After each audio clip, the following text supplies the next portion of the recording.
Welcome to the After Chat. I'm Michael. I'm Madison. And today we are going to be talking about symbolism in Christianity. Ooh. Ready? I am. Let's do it. Welcome to the After Chat. Real questions. Real talk. Real life.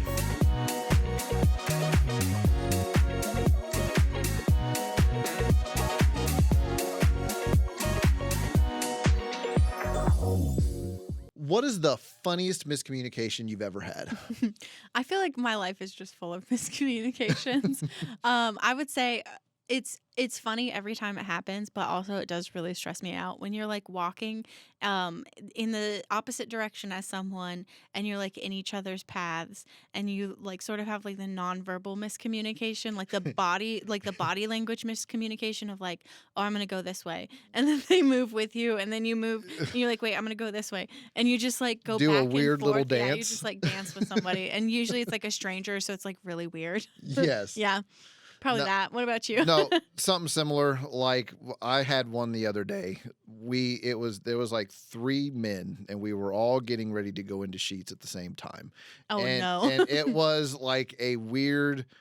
Are you going to open the door? Am I going to open the door? Are you going to let me in? Am I going to let you in? Like, and then this one dude's just like not knowing which way to go. Yep. And then we all just kind of like, one guy just said, "All right, well, I'm going."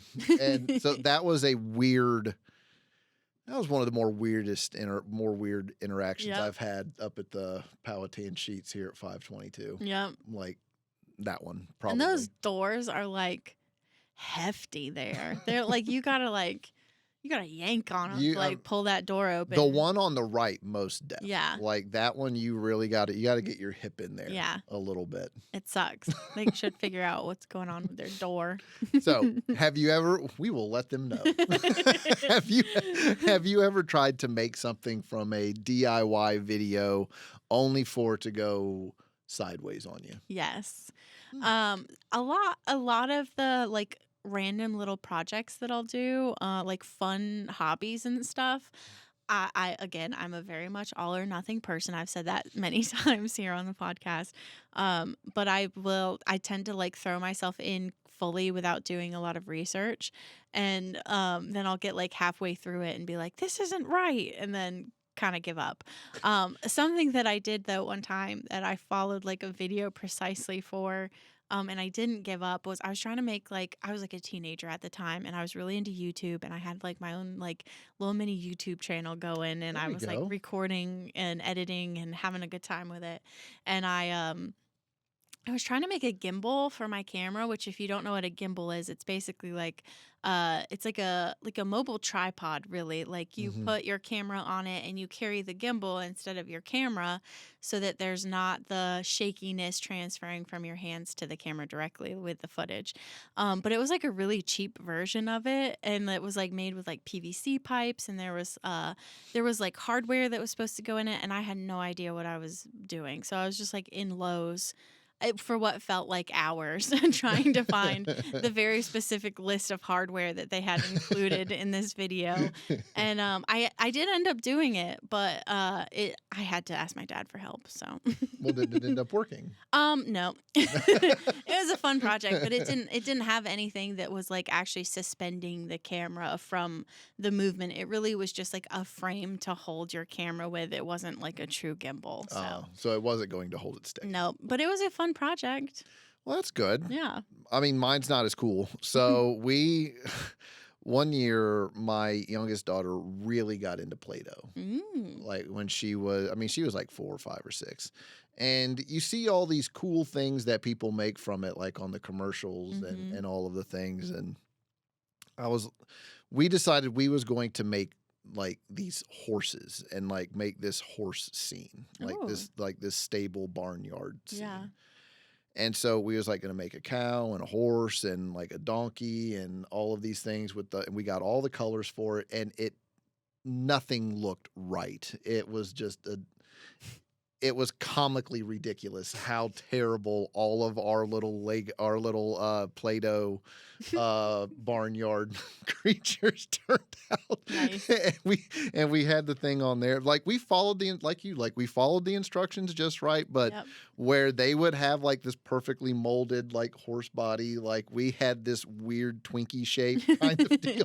And yeah, so That's funny. did not work. I wish we had photos of that. They were comically ridiculous. That's really good. So yes. Favorite Man. piece of artwork, since we're going to be talking about Yeah. some Christian symbolism and we have some paintings and stuff We we're going do. to look at. So mine has honestly my favorite piece of art has nothing to do with any Christian symbolism. I just think it's really beautiful. It's Gustav Klimt's The Kiss. I'll put a picture up for everybody else to see. But it's just really, I don't know, it's just really cool. I don't know what it is about his art style that pulls me in, but it's very like visually, there's a lot going on visually that's really beautiful. Like these like soft yellows and the details that's in it, I think it's just gorgeous. But it's also like, I don't know, it's interesting. It's not just like, oh, a couple in a beautiful landscape. There's something more interesting about it to me. So No, that's way cool. I have like a book of other paintings by him. It's like one of those like coffee table books you would flip through. And I really enjoy it. I don't know enough about him. I need to dig into more art history, but because I love learning. But that's my favorite. What about you? So this one, it's called the Las Meninas. It's a Spanish painting.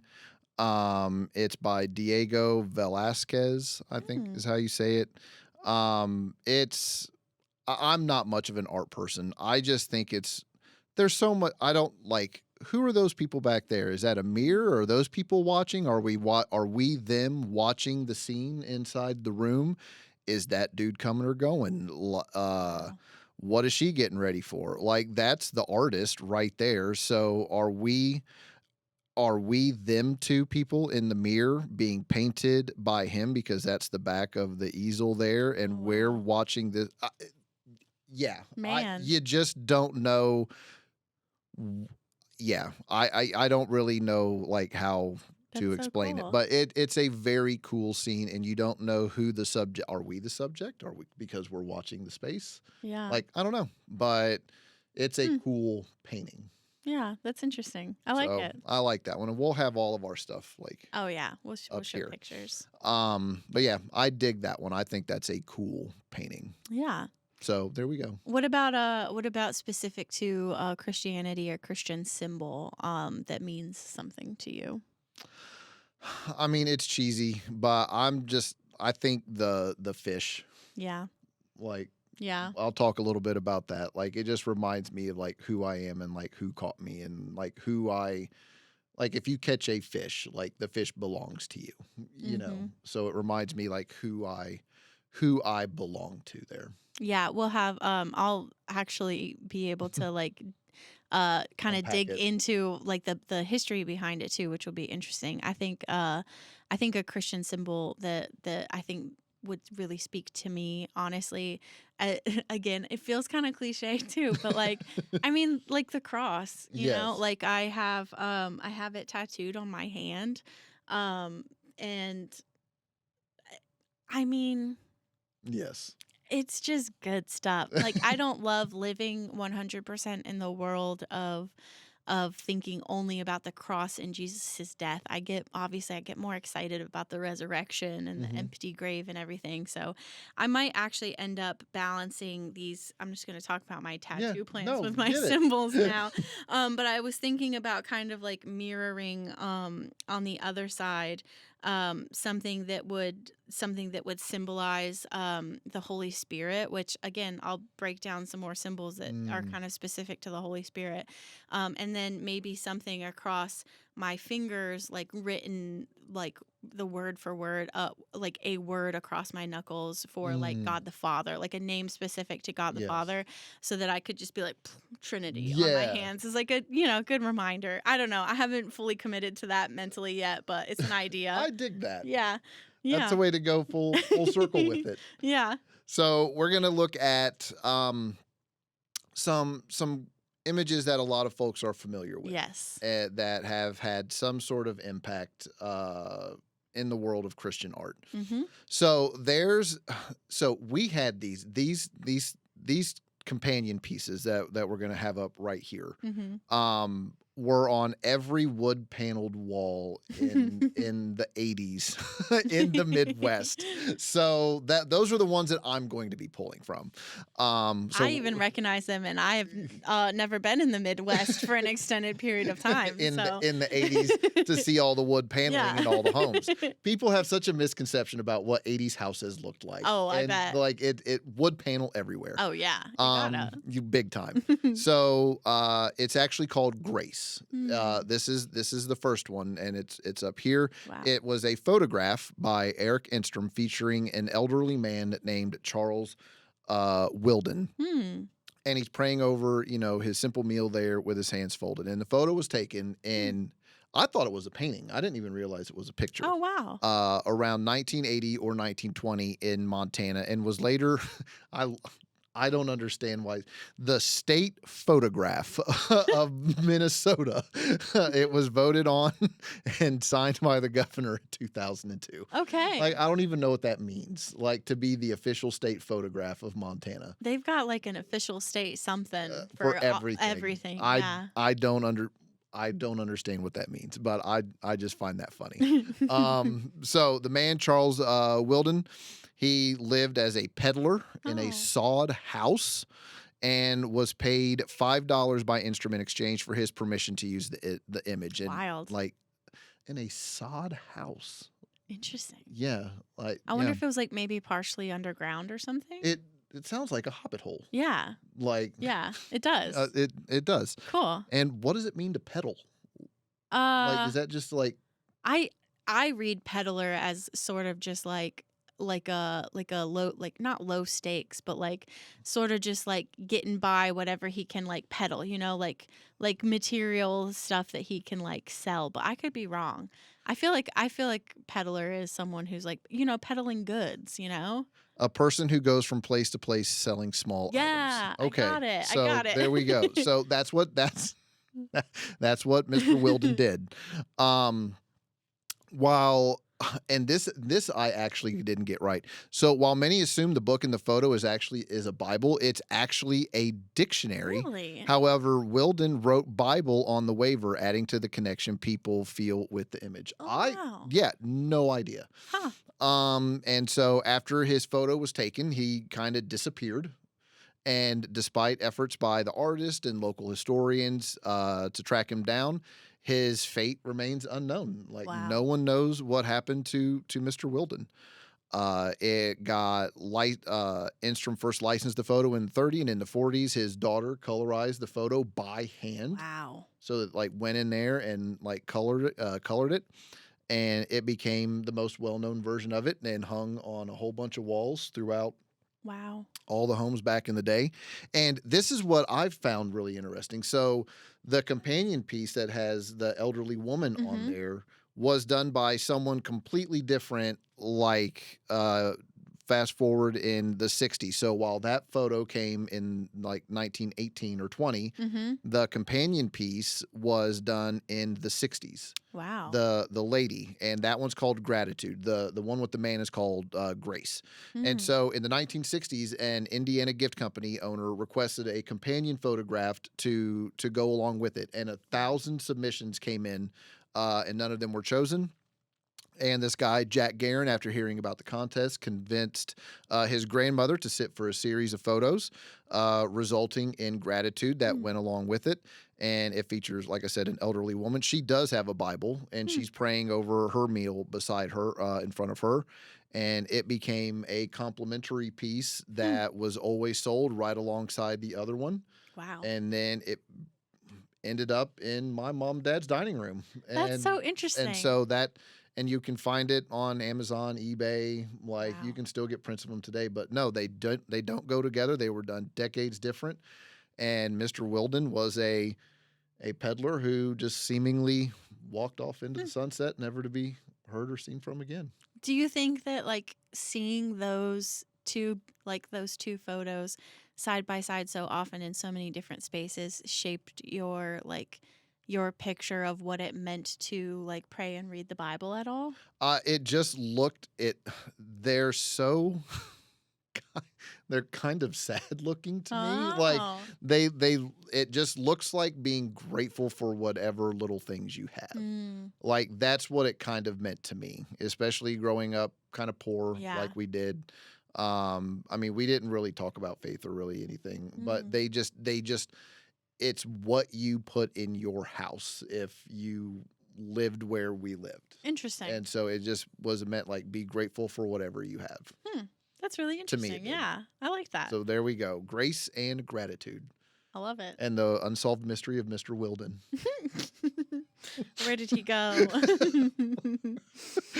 All right. So the next one that came out of a whole bunch of home interior stores and parties in the Midwest was this picture of Jesus called the head of Christ.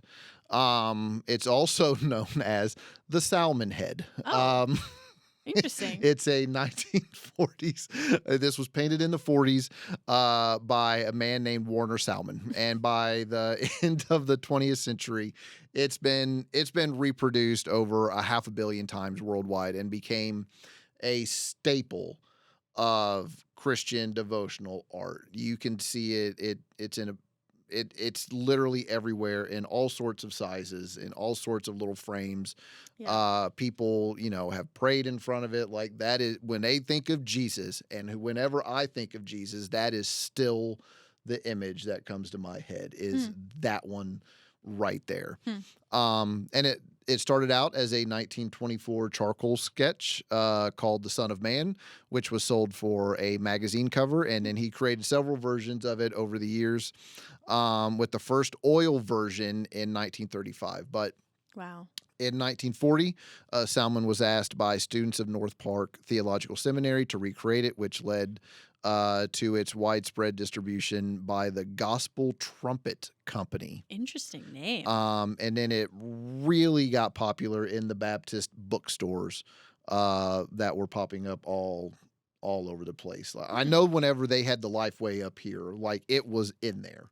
Oh yeah. Big time. I miss Lifeway. I do too. Lifeway, come back. I loved going in there and we can just go on an aside. Oh yeah. Like I loved going in there and going to the classic section. Yep. That informed so much of like my early learnings whenever I first came to Christ, because Yep. I was just like, you know what? I'm going to go in, and the stuff that has stood the test of time, I'm going to go in there and read it. That's where I got Pilgrim's Progress. That's where I got some Andrew Murray stuff back in the day.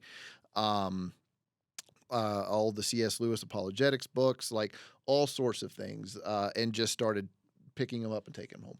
Yeah. Bring back the brick and mortar Lifeway stores. I would get CDs from there, like because they also had like the station where you could like preview a CD that they had in stock.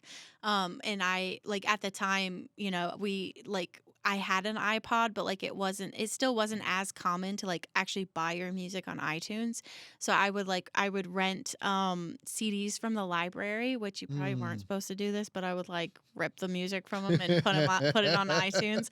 They didn't say not to do it, but I would, if I was gonna buy a CD, I would buy it from Lifeway, and there was some like good foundational Christian alternative bands that I originally found their CDs in Lifeway, and it Pillar shaped it. It completely shaped like my taste in music to like kind of start to dip my toes into like alternative music that was more modern and not like Bon Jovi and Journey and like the 80s music that my parents taught me about. So yeah. Anyways, I miss Lifeway. Bring back Lifeway, brick and mortar stores.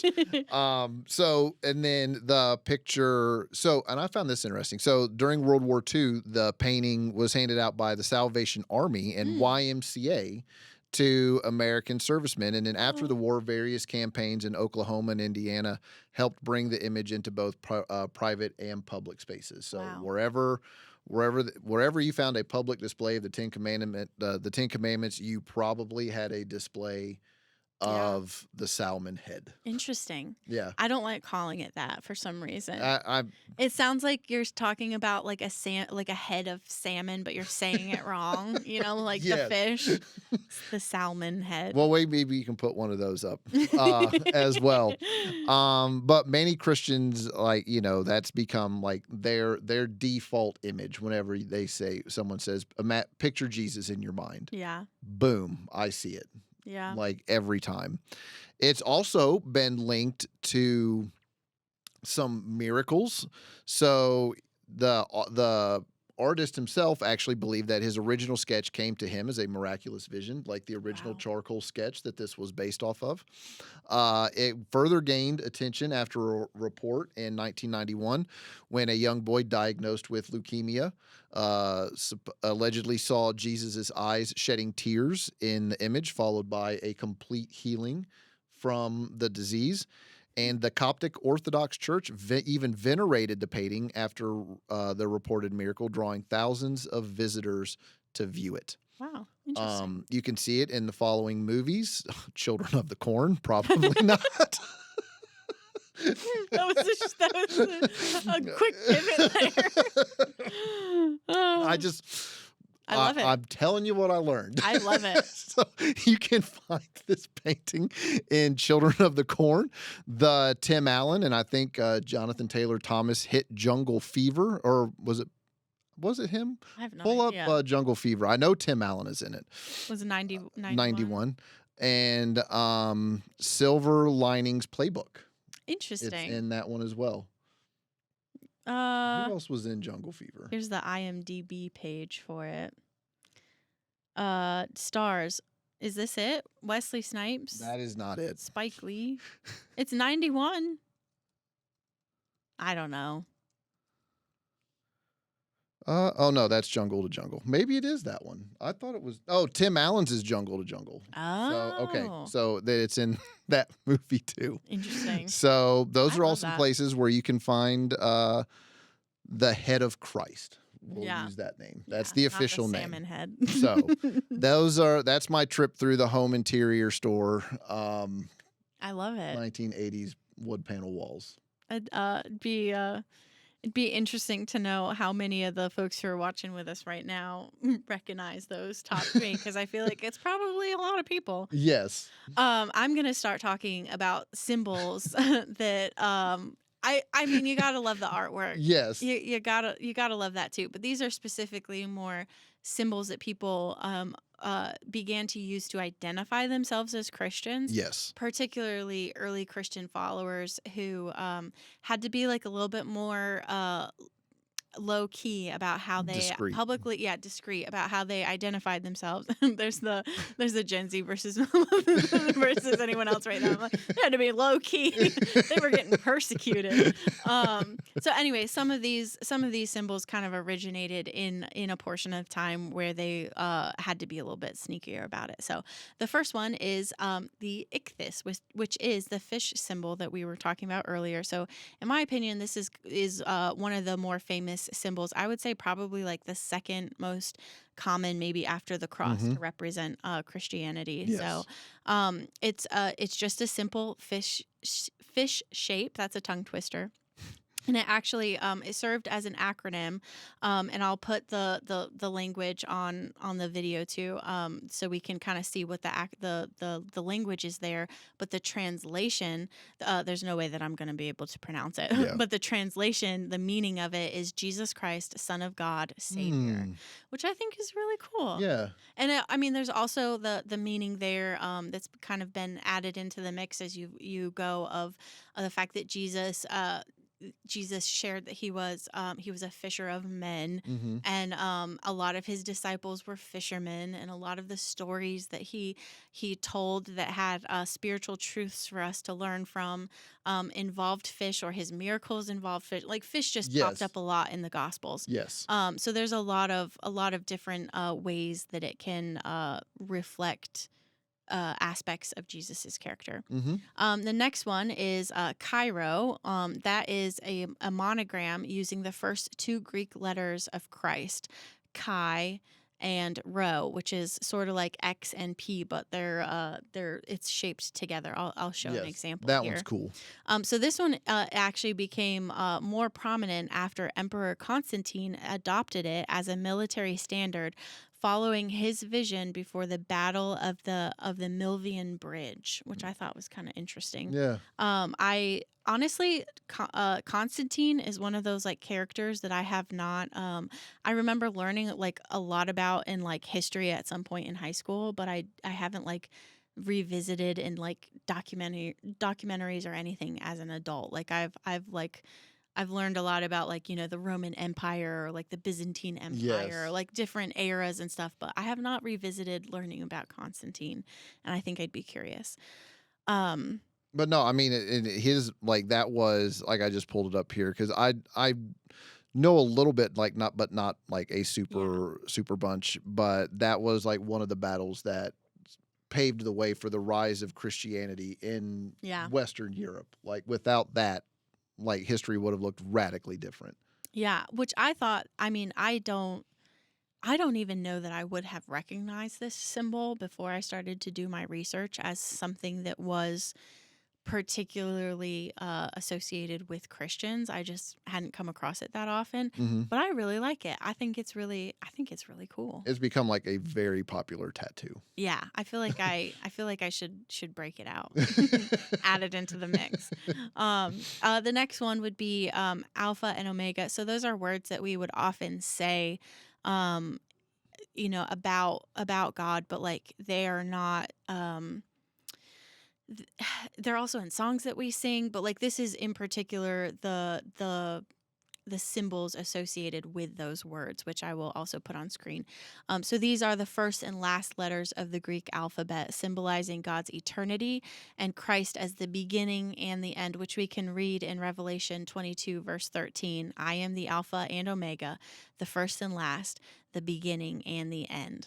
Yes. Yeah. Like stuff. Everything. Yep. Like 100% everything. Yeah. I love that one because it just feels like, especially one of the songs that we sing that has that language in it is, I think it's Firm Foundation by Maverick City.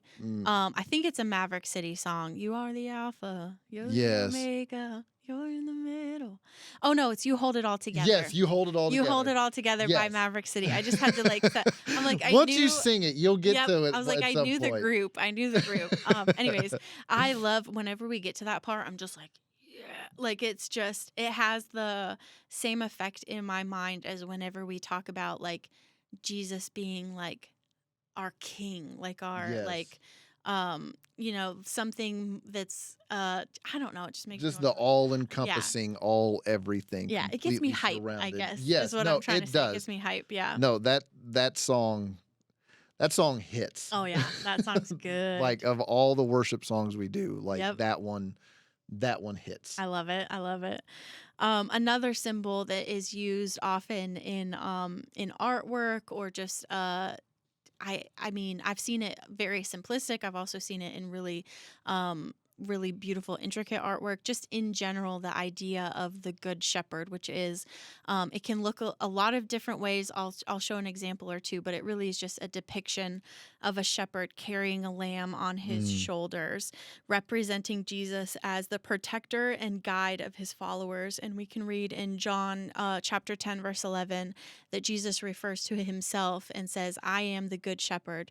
The Good Shepherd lays down his life for the sheep, which I just think is really beautiful. I think that might be another one of my favorite like depictions or like symbols that when I see it, I mean, I couldn't see a image of a man carrying a sheep over his shoulders without thinking of Jesus, no matter what they look and like. it's just a reminder of the way, it brings up the parable of the lost sheep in Luke, where he leaves the 99 and goes and gets the one. Like he is constantly searching. He sees the ones that are here, but he has a heart for the ones that aren't and wants to go get them. And so it brings up that reckless love style Yeah. Jesus. Yeah, like the imagery is like he just got that one and he's bringing them back, you Yes, know? there's Yeah. about to be a party at Oh the end of yeah, it. I Like love that's it. how it goes.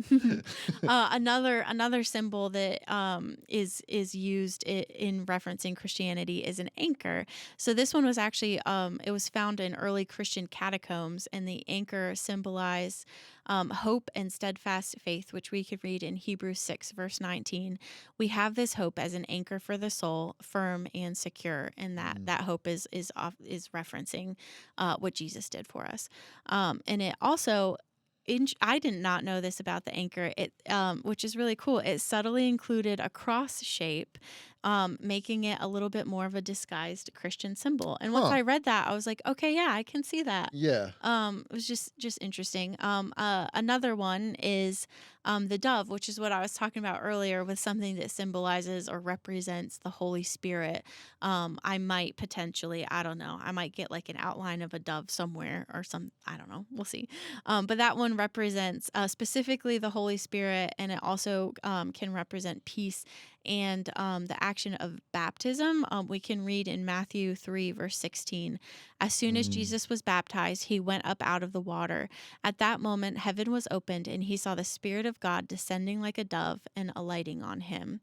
And this is used to symbolize the presence of God and the purity of Christian believers. And it's also used to symbolize the Holy Spirit. And it's in a ton of stained glass windows. Oh, yeah. Like that is probably one of the more popular stained glass windows. Yeah, I would say if you are ever looking closely at stained glass windows or intricate Christian art, anything like that, you will often see a dove somewhere in it. And I thought this was really interesting. One that is less common nowadays, but was more common back with early Christian followers, was actually the peacock. What? Yeah, and because the peacock symbolizes immortality and eternal life, and then also the eyes that peacocks have on their tail feathers was also used to symbolize the all-seeing eye of God.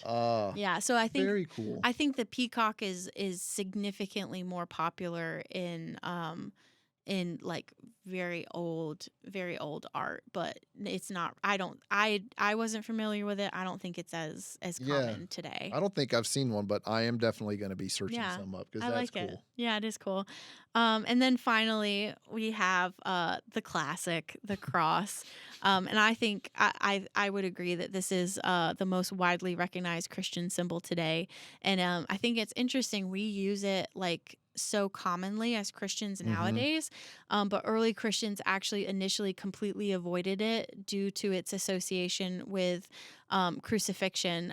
So they instead used disguised versions of it, like the anchor cross or the storogram, which I'll show an example of here. So those are some common symbols associated with the ways that Christians identified themselves throughout history. And that's a good lead in to something that I hadn't really heard of before my girls started going to a local Catholic school was the Stations of the Cross. Yeah.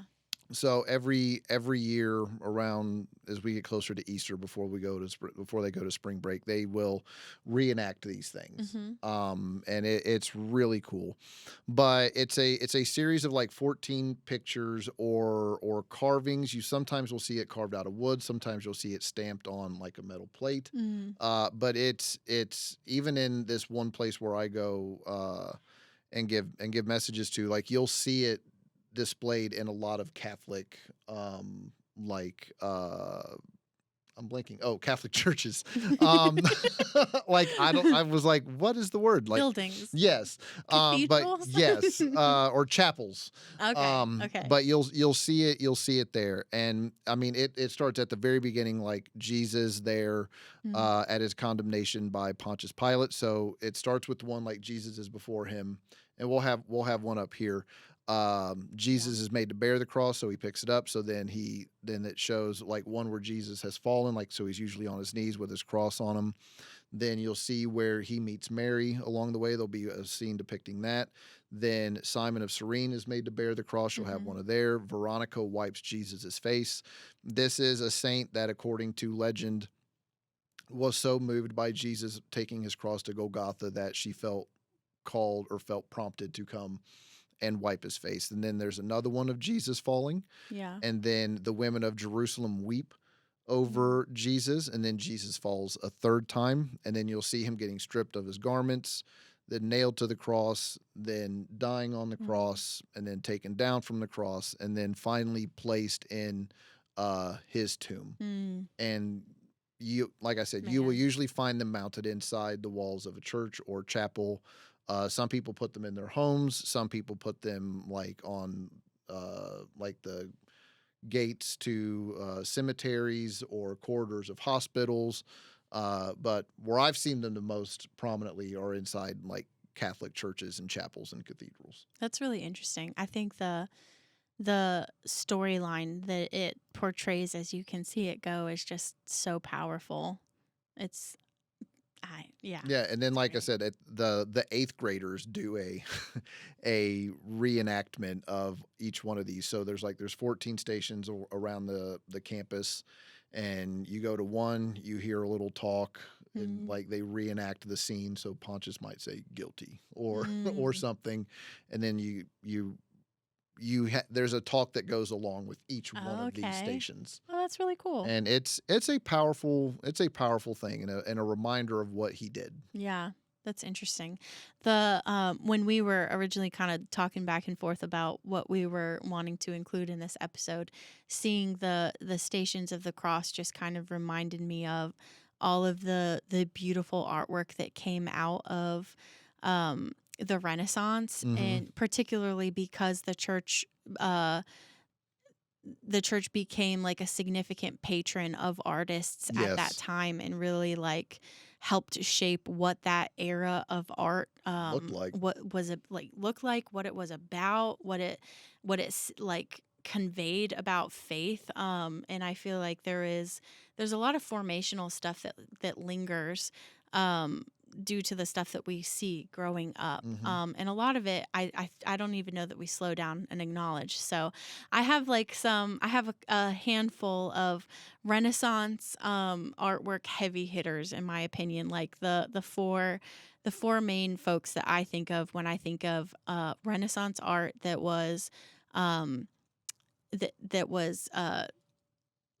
the church like asked these artists to make for them. There was a better way to say they that. They commissioned them to commissioned. do it. That was the word.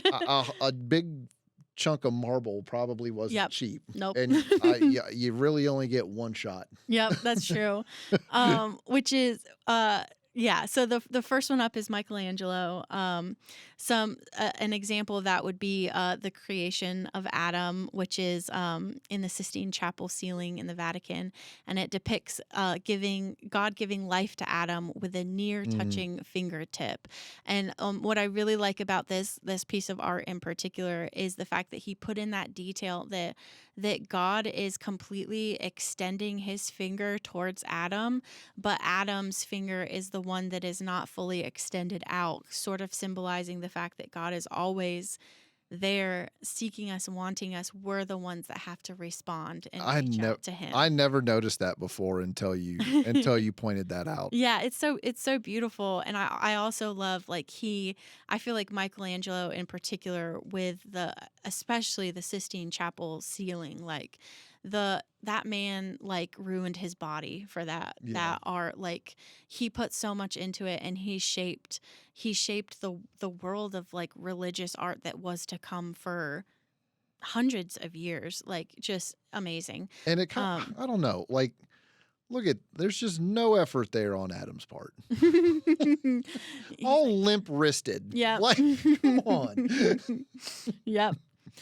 There's also the Last Judgment that can also be found in the Sistine Chapel, and this is a dramatic portrayal of the final judgment with God at the center. So that just kind of continues to emphasize the way that he shaped art to be very grand and dramatic when it came to expressing themes of the Christian faith.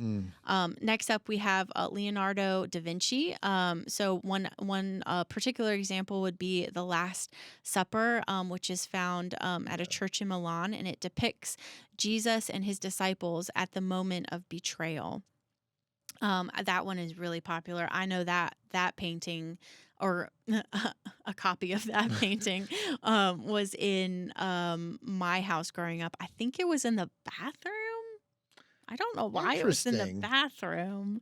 We also had a painting that was for sure in the bathroom that I don't even know that I'll be able to find. I'll try to find an example. But You know, it I'm taking a was page out of your folks' book, and I'm putting one in mine. yeah, something to think about, I guess, when you got to sit. We had another painting that was this angel that had she had her. It was like a guardian angel. That got you good, didn't it? Dude, I'm sorry. No, you're good. I'm glad you enjoyed it. So the reason why once I said something to think about, I immediately thought about the next painting because I remember how many how long I just would stare at it when I was in the bathroom. But it was like a guardian angel that had like the wing, very obvious like beautiful wings and like a flowing robe and like very like lit very beautifully, and like these two like small children playing near a cliff in front of the angel. So that's another pretty one that kind of sticks around in my mind of just the care, Love it. the care over us. Another example from Leonardo da Vinci would be Salvator Mundi, which is a portrait of Christ as the savior of the world. And what I really appreciate about da Vinci, obviously everyone knows about the scientific precision that he put into his artwork. Like that man lived and breathed anatomy, and like Yeah. that was like such a driving motivator for him to have precise and accurate anatomy in the sense of like I almost feel like, and I could be wrong, I feel like it was almost like a way to express wonder and awe over what God had created by Yeah. paying so much attention to the anatomy of our bodies, because we are made in God's image, and it's like we are an intricate creation. Yes. And to acknowledge like the muscles and tendons and fibers and skin, I and mean, because some of them look like they're slightly flexed Yep. in some ways. yeah, like oh my, it's just it takes my breath It's away. awe-inspiring. Yeah, so I appreciate that Da Vinci combined that scientific precision with divine themes, and then finally we have Raphael. So an example of that would be the disputation of the Holy Sacrament, and it shows God the Father, Christ, and the Holy Spirit above the Eucharist, and then we also have Sistine Madonna, which features the Virgin Mary and baby Jesus. And so Raphael, in my opinion, it was really well known for his harmonious compositions and divine beauty, really like putting the awe and wonder into these divine paintings that kind of make us really see the divinity that is that's in Jesus. Yeah. Yeah. And I'm gonna tack this one on Absolutely. here because Donatello. I mean, we hit 3 of the 4 Ninja Yeah. Turtles, and I don't want to leave this one out. And I think I'm wearing. No, I'm not wearing my Ninja Turtle socks today. But You have to so check. here's one. There's a 50-50 shot. Okay. So this one is a crucifix carved out of. It's carved out of wood, carved and gilded pear wood. Ooh, interesting. And so this is a crucifix by him Wow. that he carved. And then, that is super, super cool. And he carved this it took a year to do it. It's at the Basilica of Santa, well, how do you reckon you say that? Croce? I'm not The sure. Bardi di Vernio Chapel. Wow. So there we go. Beautiful. But we'll hit that one up That's there got too. some precision with anatomy too. Yes. Like very cool. Sometimes I wonder the art that comes out of the Renaissance. I'm like, How did they do? They didn't know anything about the human body. I mean, they knew some things. I mean, like they weren't cavemen. But in comparison to like where we're at today, like they didn't. I don't know. I'm just like Yeah. I just Blows think of my mind. the time and effort that it took. Like Yeah. that's what blows me away. Like Yeah. the time and effort that they said, you know what? I'm going to spend the next year. Yeah. That's it. That's the thing. That one thing. I've got a big fat chunk of pear wood. Yep. And but like to look at it and then say, but in their mind say, but I see something else there. Yeah. I think. And then go from that to actually making it happen is Yeah. what blows me away. I think it's fascinating. I also think it's fascinating that at the around that time it became common for political leaders like kings and stuff to have court artists where their job was to just not only paint you, but in particular, I can't remember which king it was. There's one king of England that sent his court artist to go paint potential wives for him so that he could Henry see, VIII did that. yeah, see what she looked like, and that's a lot of pressure. It's a lot. Well, of pressure. I mean, it didn't end well, I don't think. I mean, for the let's say it was a princess in another country. Yep. So you're going to stand there and you're going to paint my daughter. You better paint her and make her look good. Yep. But what if she? Yeah. You never know. Crazy. How do you thread that needle? Yeah, pretty crazy. That was a little bit of a rabbit trail, but. All right. So before we pick up the other part of this conversation, check out this clip from Brian Hughes. Again, he said, if you want revolution to last, you have to revere the sacred symbols of the past, all the while ruthlessly revising them. I have a 1963 Corvette Stingray. This is not my car, but mine is very similar to this. It was my dad's, and he gave it to me. And for Corvette enthusiasts, the genius of the Vette is that it has maintained its features with some design changes so that you always see the Corvette in it, even as it modernizes through time. Its ancestry from an era gone by is still evident in the most current model, in the most current generation. Now, I'll never be able to afford this one, but still, the DNA of my Vette is embedded right here. I can see it. Other car brands that maybe some of us could name, they've come and gone. But this one has endured for 7 decades. For revolution to last, you must revere the sacred symbols of the past, all the while ruthlessly revising them. This is true not just with styles and cultural preferences, but more importantly with faith. Think about what we're doing right now here. Our church doesn't look like the church from 40 years ago or 100 years ago. We use different instruments with which to worship. We traded hard pews for padded chairs. We altered the look and the function of our buildings. We took off our ties. We added comfortable shoes or flip-flops or occasionally just socks. We traded dresses and slacks for jeans. And many of us read the Bible today on a screen instead of in paper. But we still have the Bible. And we still have worship. And we still seek out and bow down to and claim the name of and the divinity of Jesus. We revered the sacred symbols and we ruthlessly revised them. For the record, this is an important point. Jesus didn't need revision. But the way we approached him, the worship that we used, and other things, that did. It did need revision.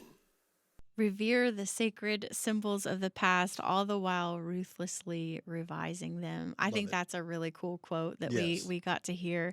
I think it's freeing to me personally to know that I still can revere these old sacred symbols, and if they connect with me, but I don't have to force anything that doesn't feel right. I don't have to fake how I show up to church and engage in a way that's a lot more formal. I can just be myself, Yes. I can take and leave what feels right in my relationship with God. The important thing is just that I am connecting with Jesus and following him and prioritizing him in my life. Yes. So there are some symbols that are important to me that are more ancient. I already talked about the cross on my hand. I have actually mentioned on the podcast before this icon from a couple generations out of when Jesus was actually on earth. It was painted, and it's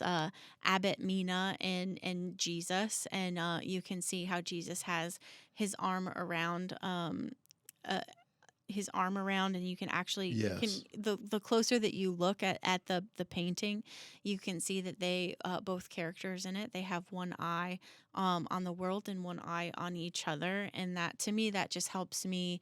I have it hanging up at my place, and it just reminds me of the fact that Jesus is my friend, and if we were both on earth at that time, he would have his arm around me, and we would be focused on each other and looking out to the world together. So that one's important to me. Hmm. I also have I have this I use these prayer beads. So they're Anglican prayer beads, and I'll show a picture of them. They have a certain number of beads that represent a certain number of times that you would pray different prayers, and they can be used in a variety of ways. I don't actually use them to like pray myself through the rhythm of what the beads symbolize. Hmm. I just kind of hold them while I pray. Sometimes, not all the time. It's not like a requirement of like God doesn't hear Yeah. my prayer unless I'm holding these beads. It's just it's more for me. I'm very fidgety. I like to have something in my hand when I'm focusing. The fact that there's a cross on it, they're just really pretty beads. I got them at a place that I have gone away to for spiritual retreats before, so it makes me think of being quiet and still and focused on God. It's meaningful for me to hold on to them in my prayer. It helps me focus my heart and my mind. And then I have like some more modern symbols that I would keep around. These would be the symbols that I think would be considered to be more ruthlessly revised than some of the old traditional symbols that we discussed earlier. So Hmm. we do handouts pretty often here at PCC. Yes. And they're handouts that you interact with, like you write, and then you take it home with you. We've done that one a long time ago. We did a series called Dangerous Prayers, and one of the handouts was and you could write out the prayer that you were praying for, that was more dangerous. Yes. It was asking for like more influence. I'll link the series. I Yeah, can't summarize it quickly, but we'll link the series in the and show some of them notes. are just meant to be reminders. Yes. Like some of our handouts are meant to be reminders, like when we've done stickers in Yep. the past, like love God, love people. Yep. That's what I need, like, for my Yeah. symbols. And so I mentioned it the other day, like I showed like this little necklace Yep. that I wear. But what I didn't show in that one was like behind it is this little shield Oh, to cool. represent like the armor of God. Nice. And so for these, it's just a reminder of one, who I am, like Mm. one of Jesus's fish, and the other one is, what do I have? Like the armor is meant to like symbolize like all of the things that we have at our disposal to, regardless of what we're going through, to handle things in a way that aligns with our professed faith. Yeah. And so that's what this is for me. Mm. Like I said, like I am a fish caught by Jesus, but I'm an armored fish that Yeah. has Yeah. everything that I need. And so sometimes whenever I'm feeling some sort of way, like it just helps to settle me and be calm. Yeah. That's good. So we've mentioned some old some old symbols. We've talked about kind of ruthlessly revising those symbols. So something that I thought would be fun to do at the end of this episode. This is some homework for you Mhm. guys. So I've done I've done this exercise before too. So if you've already done it, do it again. And I have as well. Yeah, take a just a sheet of paper, like a normal letter size sheet of paper, fold it in half, and draw a line down the middle. And on one side of the piece of paper, think about set a timer for yourself. I would give yourself maybe 60 to 90 seconds and write down every descriptor or picture. Like basically just think of God and what words come to mind, whether they're like their characteristics, like great, good, mighty, or they might be more negative associations you have in your mind, like Distant. distant, removed, angry, anything like that. Do that for God, and then on the other side of the paper, do the same thing for Jesus. What comes to your mind when you think of Jesus? And then sit with the differences there, because for pretty much everyone there is a difference there between the way that they see their picture of God and the way that they see their picture of Jesus in their mind. And then you start to reconcile the two of those, because when Jesus was here on earth, he said that when you have seen me, you've seen the Father. And we know that Jesus is a perfect representation in human form of God. And if you have stark differences between the two of those, that's a good sign that you might need to kind of ruthlessly revise the way that you think of God, and reevaluate your image of God. And that's a key step in spiritual formation. So if you do that exercise and you're confused, or you're overwhelmed, or you're interested and intrigued to dig into more, reach out to us, because we would love to help you with that. 100%. And I think that is a great spot to land the plane. Yeah. And so we hope you enjoyed this. We hope you leave us a review, like, share, subscribe, all the things. Find us in our Facebook group. Leave us a review, and we will send you a mug. Yeah. And we'll see you back here next week for another episode of The After Chat. Bye. Thanks for joining us for The After Chat. If you enjoyed this episode, share it with others, post about it on social media, or leave a rating and review. To be the first to hear our next episode, be sure to hit the subscribe button and get notifications for new content. You can also follow us on social media on Instagram at PCC Wired and Facebook at Passion Community Church. For additional resources and links, check out the description. Thanks again, and we'll see you next time on The After Chat.